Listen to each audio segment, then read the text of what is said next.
Einstein used to be afraid of everything. Loud sounds, sudden movements, new people, it all made him nervous.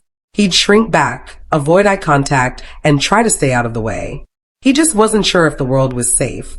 It was clear he needed time, space, and someone who truly understood how to bring out his playful side. That someone turned out to be Hans, his fun uncle. Hans didn't meet Einstein right away. He was away during the early months and didn't get to see him until Einstein was 5 months old. By then, Einstein had gotten used to his quiet routine and had stayed inside his little bubble. But everything changed the day Hans walked in the door. Hans wasn't just another visitor. The moment Einstein saw him, something clicked. It was like Hans spoke a language only Einstein understood. Instead of being shy or unsure, Einstein walked right up to him. He started sniffing, wagging his tail, and showing a whole new side of himself that no one had seen before. That first meeting was full of tail wags and goofy zoom eyes, and it didn't take long before they were rolling around, playing like best friends. From that moment on, every time Hans came over, Einstein completely lit up. He would run straight to the door the second he heard his voice. His tail wouldn't stop wagging, and he'd get this excited bounce in his step. He'd start jumping around, ready to play. The scared puppy was gone, at least while Hans was around. It became clear to everyone that Hans brought out something special in Einstein.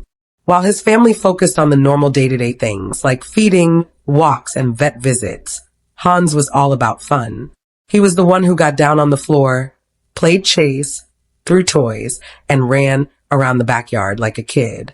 Einstein loved every second of it. What made it even more special was the way Einstein looked at Hans. He didn't just see him as a human, he saw him as a buddy. It almost felt like Einstein thought Hans was a dog, too. The way they wrestled, chased, and played made it seem like they had their own little world.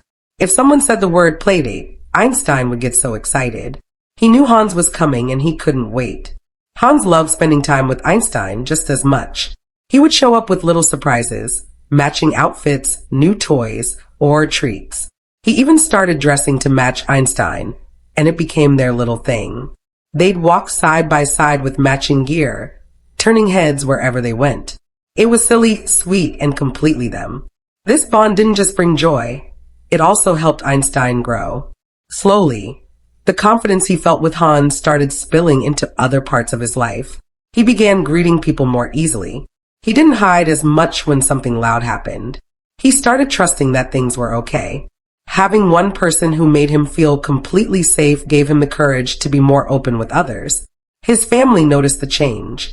They watched as Einstein became more curious and playful, even when Hans wasn't around. He explored more during walks. He started playing with new toys. He even became more affectionate, cuddling on the couch and following people from room to room.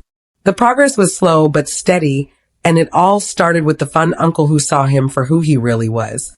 Einstein's story is a reminder that not every rescue needs a dramatic moment to matter. Sometimes it's the small things, like a person who takes the time to play, laugh, and show love, that make all the difference. Hans didn't rescue Einstein in the traditional way, but he helped him in a way that truly changed his life. Now, Einstein is a happy, confident dog. He still gets over the top excited when Hans visits, and their playdates are just as wild as ever. But even on regular days, you can see that spark in him, that playful spirit, that trust in people, that feeling that life is good. His family feels lucky every day. Lucky to have Einstein in their lives. And lucky that Einstein has someone like Hans. Not every dog gets a fun uncle who brings out their best side. But Einstein did. And it changed everything. If this story touched you, give it a like.